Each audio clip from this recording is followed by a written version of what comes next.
Boa noite. Olá para quem vai assistir essa retransmissão, olá para quem está entrando agora. Eu sou a arquiteta Priscila Benck e toda segunda-feira eu faço periscopes sobre ambientes de trabalho. Tá? Eu sou arquiteta, tenho um escritório de arquitetura aqui no sul do Brasil e desenvolvi um conceito que se chama qualidade corporativa Smart Workplaces. Olá, Samira, que está entrando. Olá, Gustavo. Então, a gente vai falar hoje um pouquinho sobre como montar um local de trabalho eficiente. Quais os mobiliários mínimos que precisa ter e espaços que a gente precisa ter para montar um ambiente de trabalho adequado, tá?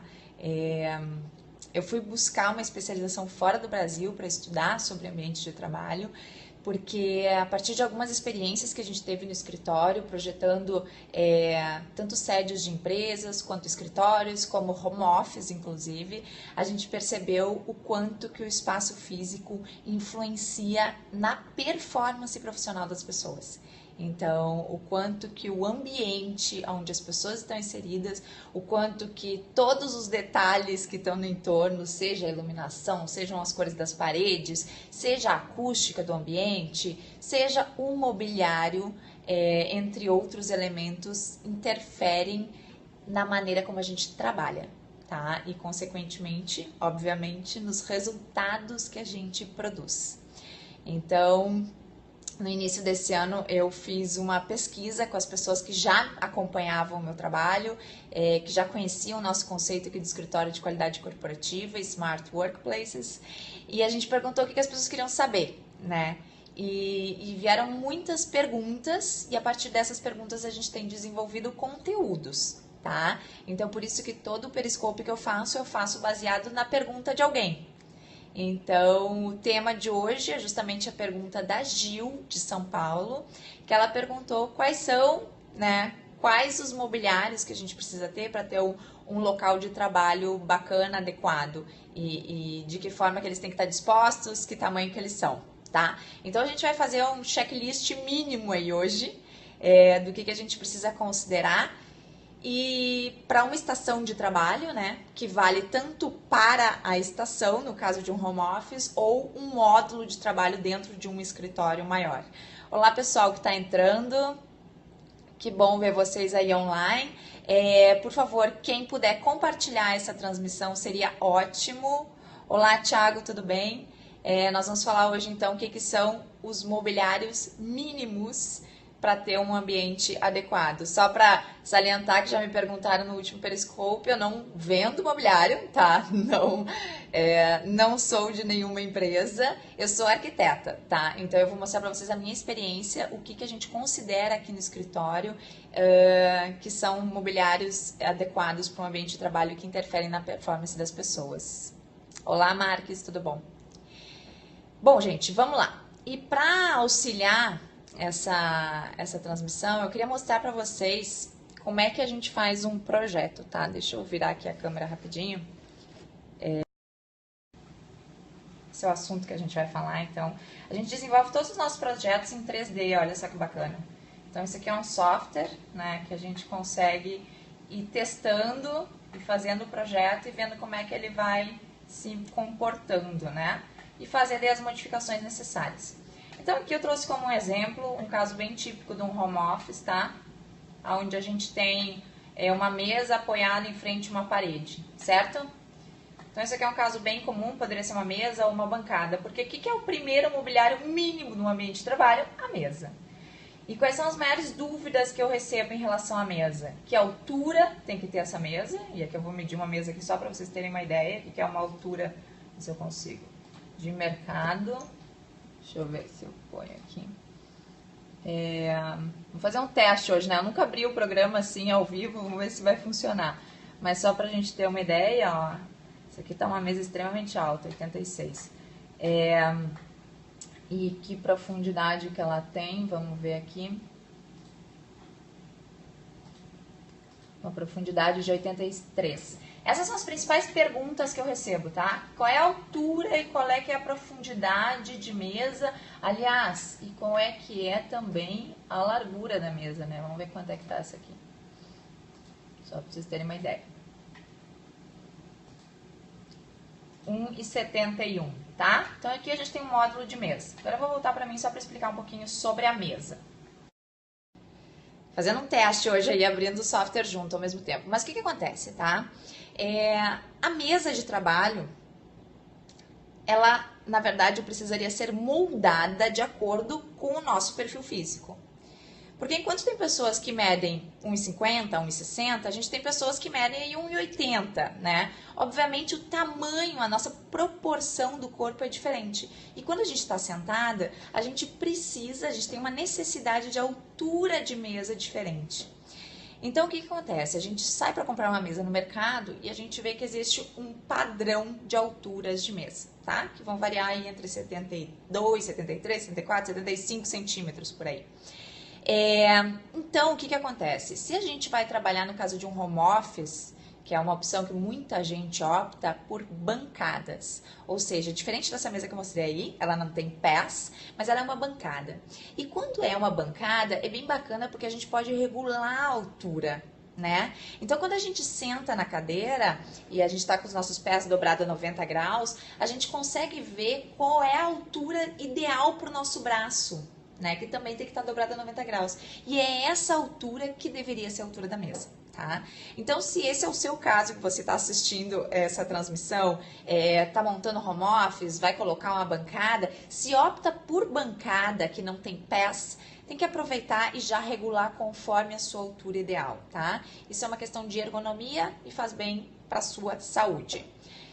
Se não é o caso de vocês, se a mesa de vocês é uma mesa fixa com pés e segue essa medida aí de altura, né, padrão de mercado, a gente tem alternativas, tá? A gente pode regular a nossa altura do assento, né, considerando uma cadeira que possa elevar a altura do assento, para a gente se acomodar melhor na mesa e de repente trabalhar com apoio de pés. Então, pessoas mais baixas, eu, por exemplo, eu meço 1,60 m. Essa altura padrão de mercado de mesas, para mim, é alta. Então, eu trabalho com apoio de pés, que me ajuda a sentar na minha cadeira um pouco mais alto, apoio meus pés neste apoio e tenho uma altura adequada de mesa, certo? Então, a gente falou aí sobre a mesa de trabalho e a altura. O que mais que me perguntam? A questão da profundidade da mesa. A profundidade da mesa, ela deve variar de acordo com o tamanho do seu monitor. Então, naquele exemplo que eu mostrei ali antes, eu coloquei uma imagem de um monitor de 20 polegadas. Existe uma legislação, na verdade, europeia, que diz quanto que é ideal ter a distância entre o monitor e os nossos olhos. E por que isso? Porque isso também interfere na nossa saúde. Sabe quando você fica o dia inteiro assim muito próximo do computador e daí chega no final do dia começa a dar dor de cabeça, começa a dar fadiga visual? Isso tudo tem a ver com a distância que a gente está do monitor. Então, para um exemplo que era de um monitor de 20 polegadas, a gente precisa ter uma distância de 80 centímetros. Então, a partir daí, a gente começa a contabilizar qual é a profundidade da mesa. Tá? E daí para quem está ouvindo isso e sabe que a grande parte das mesas que tem disponível no mercado não tem 80 centímetros, deve estar se perguntando, tá, Priscila, mas e aí? Sim, a gente precisa se adaptar também à nossa realidade do mercado, tá? Obviamente que para atividades que exijam mais detalhes, a gente até pode estar com o monitor mais próximo, justamente porque varia essa questão do detalhe, né? Quem trabalha com arquitetura sabe disso. Então, a gente se adequa a isso e, de repente, trabalha com dimensões de 70 centímetros ao invés de 80, tá? Mas a tendência é que sempre, quanto maior o monitor, maior a profundidade que deveria ter de mesa para a gente poder colocar esse monitor bem para trás. O que foi uma outra medida que eu trouxe ali? A questão da largura da mesa. Quanto de espaço eu precisaria ter ideal de mesa, tá? E quando a gente vai contabilizar isso para chegar a um número, a gente precisa considerar o seguinte: para que a gente possa estar com as pernas de uma forma confortável embaixo da mesa, a gente precisa ter pelo menos aí uma largura de uns 80 centímetros, tá? Então a gente tem que cuidar o que a gente coloca embaixo da mesa.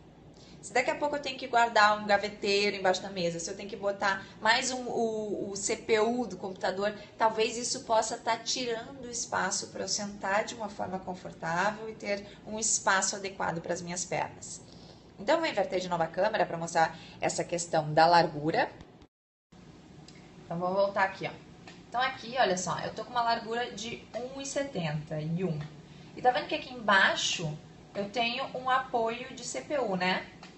Então, esse CPU, na verdade, ele também já ocupa um espaço. Vamos tentar ver aqui quanto que é o espaço que ele ocupa. Mas, ó, aproximadamente 23, vamos considerar aí mais uma folga até lá. Vamos considerar uns 30 centímetros, tá? É isso aí, mais ou menos, 33. Tá, então, esse nosso espaço que antes tinha 1,70, na verdade, agora já não tem mais, né? Porque a gente já perdeu uma área de espaço aí embaixo da mesa. Se a gente quiser colocar mais um gaveteiro aqui embaixo, vamos tentar arrastar essa cadeira um pouco mais para o lado e colocar um gaveteiro. Vamos ver uma coisa.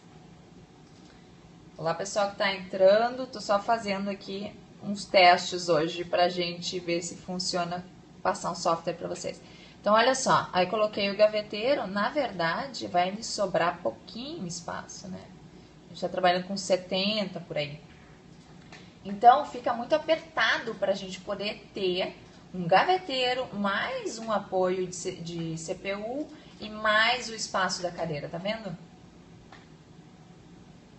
Então, o que seria o bacana aqui? Ou a gente ter uma mesa mais larga, ou a gente poder colocar esse gaveteiro, como ele estava antes, numa lateral da mesa, certo?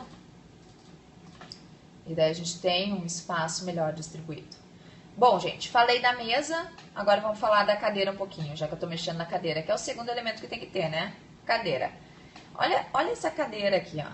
Ela é uma cadeira com um design bem bacana, só que se a gente for observar o apoio, o encosto dela, observa que é um encosto bem relaxante, na verdade, né? Ele faz um ângulo aqui, ó. Então, não é uma cadeira ideal para ficar muitas horas trabalhando, porque a gente não consegue ficar numa postura adequada.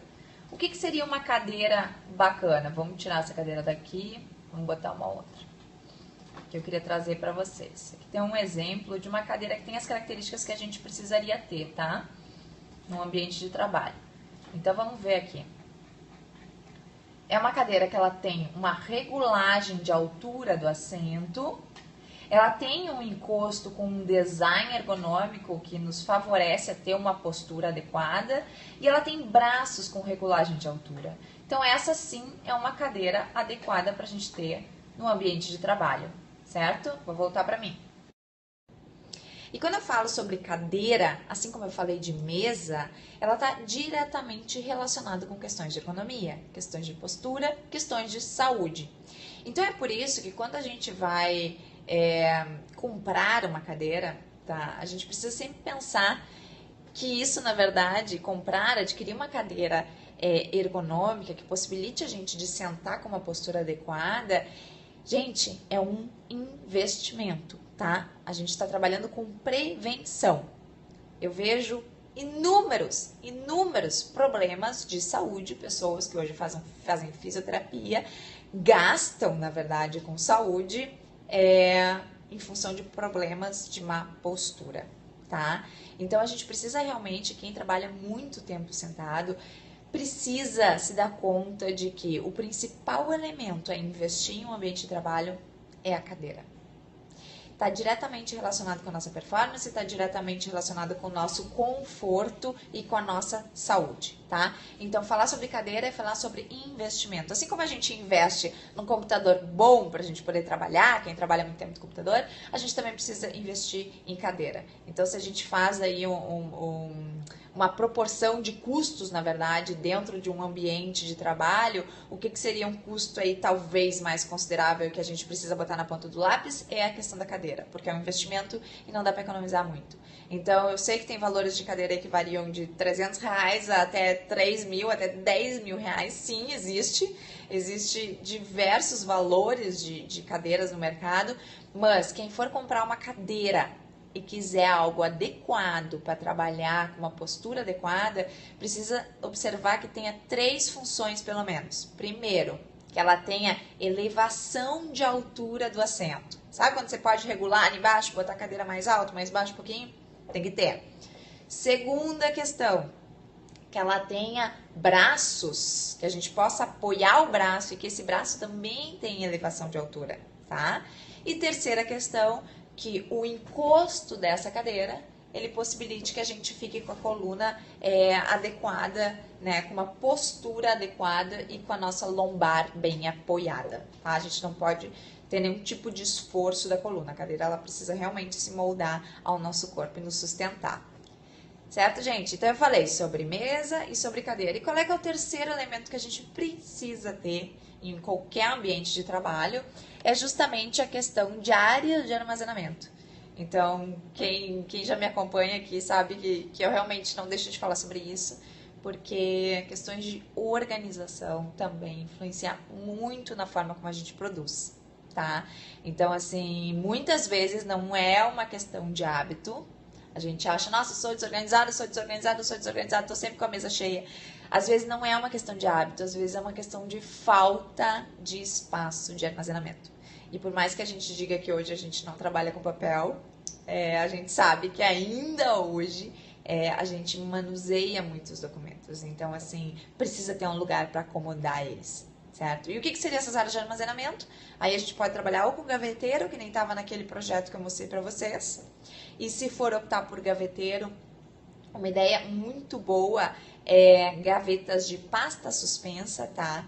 Tem pesquisas aí que mostram, inclusive eu estava justamente vendo uma pesquisa alemã, que mostra qual é a melhor forma de organizar documentos, tá? Então, eles fizeram um teste com pastas normais, aquela com elástico, eles fizeram testes com aquelas pastas que se chama pasta AZ ou pasta arquivo, com pasta suspensa, com prateleiras, e qual que foi a melhor forma de organização, qual foi a melhor, considerada a melhor maneira de se encontrar um documento e perder menos tempo?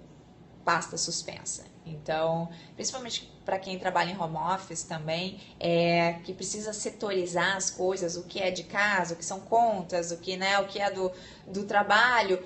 Pasta suspensa é uma ótima ideia, não ocupa muito espaço, só precisa ter uma gaveta que daí realmente possa guardar isso. Então, é uma boa opção para gaveteiros. Ou então, gente, trabalhar com prateleiras, algo extremamente econômico, e daí nessas prateleiras dá para botar pastas, ou dá para botar aqueles arquivos mortos, tem uns coloridos que fica bem legal também. Então, utilizem muito de prateleiras ou, obviamente, armários também é uma ótima, principalmente com portas, porque daí a gente pode esconder a bagunça visual. Certo, gente? Então, o que seria 3 elementos que precisa ter em um escritório ou em um home office? Mesa adequada, cadeira adequada e áreas de armazenamento. O resto que vem em volta disso e que não é resto, né? São inúmeros outros detalhes, também são fundamentais, também influenciam na nossa performance, mas quando a gente fala de mobiliário, a gente precisa considerar estes 3 itens, certo? Gente, através desse periscópio, hoje foi mais rapidinho, mas eu fiz questão de fazer para responder essa pergunta da Gil. Normalmente eu faço os periscopes nas segundas, tá? Hoje que foi uma exceção que eu estou fazendo na terça, porque ontem eu estava numa obra que a gente está executando, então já passou a fase de projeto, agora está na execução e fiquei até às 10 da noite com o eletricista, né? Mas faz parte. Então vamos lá. Eu vou só passar agora para vocês aqui os nossos contatos, quem tiver alguma pergunta. Deixa eu só inverter aqui novamente a câmera. A gente recebe perguntas e a gente utiliza essas perguntas para fazer conteúdo, inclusive esses periscopes, tá? Então, o nosso link, se você tiver uma pergunta e quiser que a gente responda aqui, é bit.ly/pesquisa de conteúdo, tá? E se você quiser conhecer mais sobre o nosso trabalho, esse é o nosso site, qualidadecorporativa.com.br. E deixa eu mostrar para vocês rapidinho que semana passada nós fizemos deixa eu ver se está aberto aqui, o YouTube, o nosso canal no YouTube, tá? Semana passada a gente fez mais uma palestra do ciclo de palestras online, que foi com a presença da Bárbara, foi fantástica. E a gravação dessas palestras a gente tem aqui, ó. Então a gente tem uma playlist, ciclos de palestras online, onde estão todas as gravações. Ó, nós já fizemos sobre criatividade e inovação no trabalho, sobre bem-estar no trabalho com a Fabiola, sobre foco no trabalho, sobre... Olá, Mara, que bom! Sobre produtividade, gente, isso aqui foi muito legal com a Renata. E na semana passada nós fizemos este aqui com a Bárbara, que é uma empreendedora, trabalha em home office. E tem muitas dicas aqui para quem trabalha em home office. Certo? Então é só situações que estão acontecendo hoje no nosso país. Fizemos toda uma avaliação, deixa eu voltar. Ficou bem legal mesmo essa palestra. A gente fez uma dupla visão sobre o home office, né? Eu trouxe justamente essa questão do espaço físico, como é que a gente pode adequar um home office para que ele seja de fato eficiente. E a Bárbara trouxe uma visão muito de postura, de hábitos, de como trabalhar de uma forma profissional em casa, tá? Isso é uma tendência aí e é possível, sim, é possível ter muito sucesso trabalhando em home office. A Bárbara é um exemplo disso e ela deu aí as próprias dicas dela, ela como mãe, trabalhando em casa com filhos e como é que ela resolve isso. Gente, espero que vocês tenham gostado desse Periscope. Semana que vem eu tô de volta na segunda-feira com uma outra dúvida. E quem quiser me escrever é justamente aquele link que eu passei antes, bit.ly/pesquisa de conteúdo. Tá bom? Uma boa noite aí para todos vocês. Obrigado, Mara. Um abraço aí. Tchau, tchau.